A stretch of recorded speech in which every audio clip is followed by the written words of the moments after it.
جو میرا ایک پہلا جو پہلے آپ کی بات پہ جو پہلا سوال یہ تھا نا کہ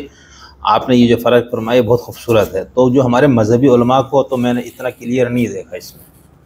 کہ وہ یہ بیان کرے کہ یہ قرآن کا مقصد یہ تھا اور اس نے اس طرح سے بیان کیا. یعنی جو مذہب کی، دین کی، قرآن کی سائنسی تفسیر کی ایک وہ تھا، اس میں تو ہمارے روایتی علماء بھی بہہ گئے تھے نا. نہیں، ہمارے روایتی علماء نے جو سائنسی تفسیر ہے اس کی جو اس کے اندر جو جھول ہیں یا اس میں جو خطرناک ہے اس کو تو ریئلائز کیا، وہ تو کیا، وہ انہوں نے بیان کیا. وہ اس لیے اصول تفسیر میں آپ دیکھیں تو متوجہ کرتے ہیں کہ یہ سائنسی تفسیر قرآن سے اخذ کرنا یہ ٹھیک رویہ نہیں ہے. لیکن اس میں وہ اصرار یہ کرتا ہے نا جو قرآن نے بیان کی یہی ہے. ہاں، اس میں وہ کلیئر نہیں ہے عام طور پر جی. لیکن بعض بڑے بڑے بڑے مذہبی علماء بہت اس میں، جیسے علامہ انور شاہ کی میں نے بات کی جی، وہ بہت واضح ہیں. مولانا مودودی بہت واضح ہیں کہ قرآن کے کائناتی مظاہر کے بارے میں بیانات کو ہمیں سائنسی بیان نہیں سمجھنا چاہیے کہ وہ بیان ہی ویسے ہی ہوگا جیسے کہ قرآن کے لفظوں سے سمجھ میں آ رہا ہے. نہیں، وہ ایک تعبیر ہے، اس سے اور مقاصد ابلاغ کے، اخلاقی تربیت کے، روحانی تربیت کے قرآن حاصل کرنا چاہتا ہے اور وہ حاصل ہوتے ہیں اس سے. لیکن اس کو یعنی پیورلی سائنسی بیان سمجھ کر یہ کہنا ہے کہ حقائق اور واقعات بھی بالکل اس سے ہم انگ ہوں، یا اگر سائنس اس سے مختلف بات کہہ رہی ہے ہم سائنس کی تغلید ضرور کریں، اس کا جواز نہیں ہے علمی طور. اب جیسے میں مکتب فراہی میں دیکھتا ہوں تو اس میں امین اصلاحی صاحب مرحوم رحمۃ اللہ علیہ، جاوید احمد غامدی صاحب حفظہ اللہ، حمید الدین فراہی صاحب نا، تو ان کے ہاں تو اس طرح کی چیز مجھے، یعنی اصلاحی صاحب اور ان میں تو اس طرح نہیں نظر آتا ہے کہ انہوں نے سائنسی حقائق کو بنیاد بنا کے، لیکن ارتقاء کے نظریے میں غامدی صاحب اس کو مان رہے ہیں سائنسی، اس کو وہ خلقکم من الارض، یا وہ سورہ نور کی جو آیت ہے وہ انبتکم من الارض نباتا، تو وہ کہتے ہیں ایسا لگ رہا ہے جیسے، یعنی وہ جو تصور تخلیق ہے ہمارا جو بائبل میں بھی موجود ہے اور بادی النظر میں قرآن پڑھتے ہوئے بھی ایسا ہی لگتا ہے، یعنی کچھ آیات سے کہ اللہ میاں نے آدم نام کے اس کو بنا کے نفخت فیہ من روحی کیا. تو میرے جیسے عام سطح ذہنی سطح کے لوگوں کو تو یہی لگتا ہے کہ اسی طرح ایک پتلا اور بنا. لیکن اب غامدی صاحب جیسے بندہ بھی اگر یہ کہے کہ نہیں اس سے وہ ثابت نہیں ہوتا، سائنسی وہ نظریہ ثابت ہوتا ہے، تو پھر یہ تو اثر تو آ گیا نا، یہاں تک بھی آ گیا. نہیں ٹھیک ہے، ظاہر ہے جو ایک تفسیر کرنے والا ہوتا ہے یا قرآن کو پڑھنے والا ہے تو اس پر قرآن کے کچھ اشارات سے ایک اس کو تفسیر میں ڈھالنا، یہ تو ایک مفسر پر،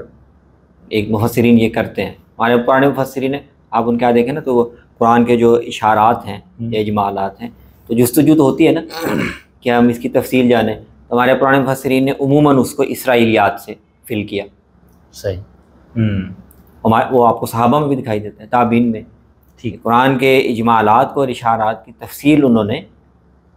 علماء اہل کتاب کے ہاں جو چیزیں تھیں ان سے لی اور ان کے مطابق ایک تصویر پیش کر دی قرآن کے. تو یہ جو ہے کہ قرآن کے اجمال کی ایک تفصیل اپنے تخیل سے کرنا، یا جو بھی آپ کے پاس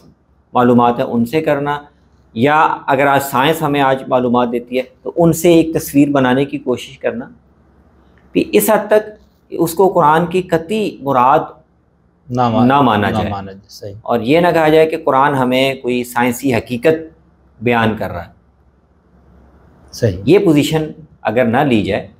اور قرآن کے کچھ اشارات کو یا اس کے اجمالی بیانات کو ایک قیاسی طور پر ایک تفصیل کی شکل دینے کی کوشش کی جائے تو اس میں تو میرے خیال میں علمی طور پر اچھا کوئی اس میں کوئی حرج نہیں. صحیح. لیکن اس شرط کے ساتھ کہ ایک تو یہ دعویٰ کرنا نہ کیا جائے کہ قرآن ہمیں کوئی سائنسی حقیقت بیان کر رہا ہے. صحیح. قرآن بالاجمال ہمیں ایک عمل کے بارے میں کچھ اشارات دے رہا ہے، اس کی تفصیل ہو سکتا ہے جو آج ہمیں سمجھ میں آ رہی ہے ویسی ہو سکتا ہے جو اسرائیلیات میں بیان ہوئی ہے ویسی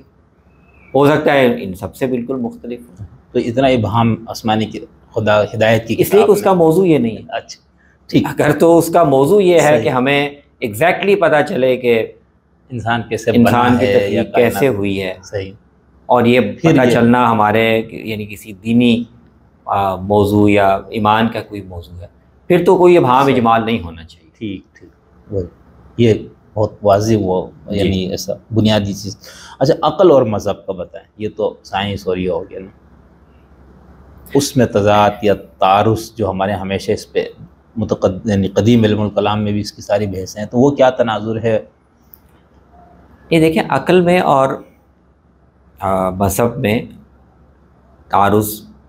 واقع ہو سکتا ہے۔ عقل سے، کیونکہ عقل جو ہے وہ تو ایک صلاحیت کا نام ہے نا، اس پہ یعنی یہ اہم بات ہے کہ عقل کو کس معنی میں استعمال، میرا سوال وہ ہمارے متکلمین نے، امام غزالی نے اور ابن تیمیہ وغیرہ نے وہ اچھا واضح کیا کہ عقل کا لفظ ہم کچھ مختلف معنوں میں بولتے ہیں۔ ایک تو ہے انسان کے پاس حقائق کو جاننے کی اور استدلال کی ایک صلاحیت ہے، صحیح، تو یہ جو ہمارے اندر مدیت کی گئی ہے، تو یہ تو ایک صلاحیت ہے، ٹھیک ہے۔ یہ صلاحیت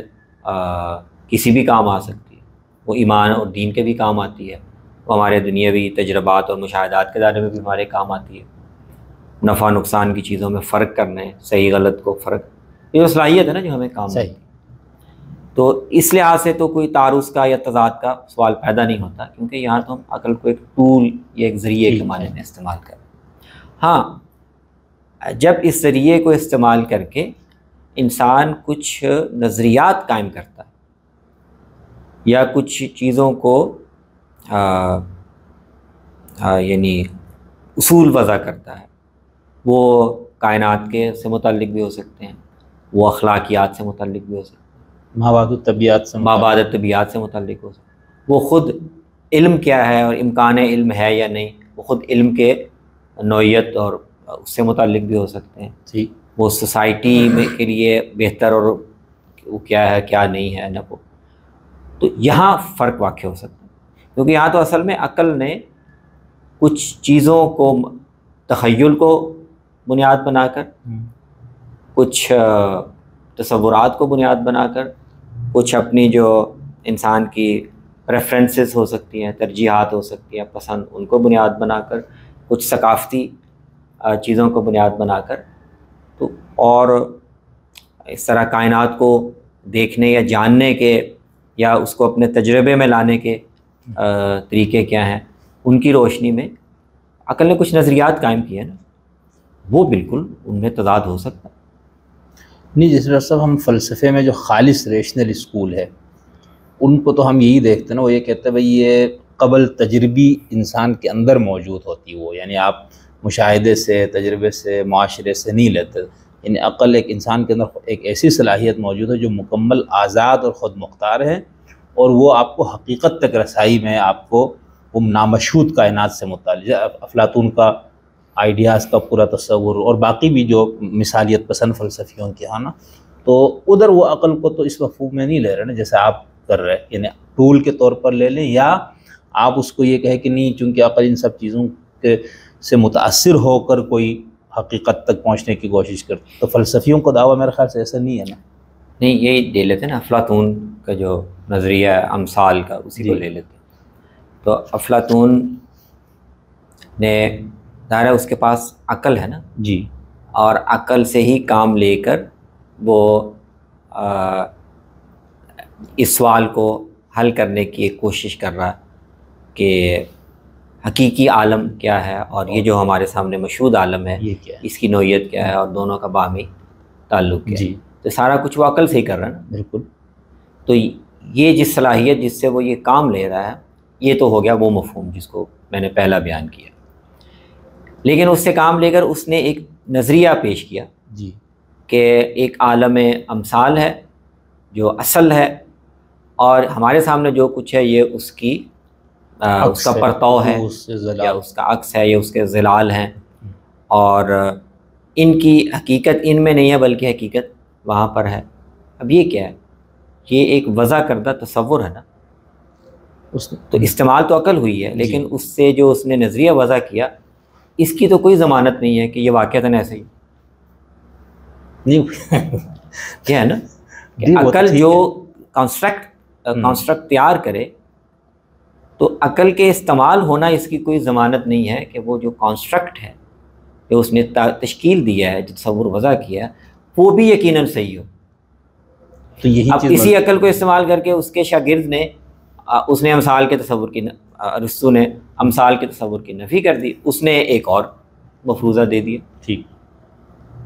تو عقل تو یہ سارے کام کر سکتی ہے، اس کے لیے کوئی رکاوٹ نہیں ہے. کیونکہ افلاطون بھی تخیل استعمال کر رہا ہے، اس نے جا کے وہ عالم امثال دیکھے تھے نہیں.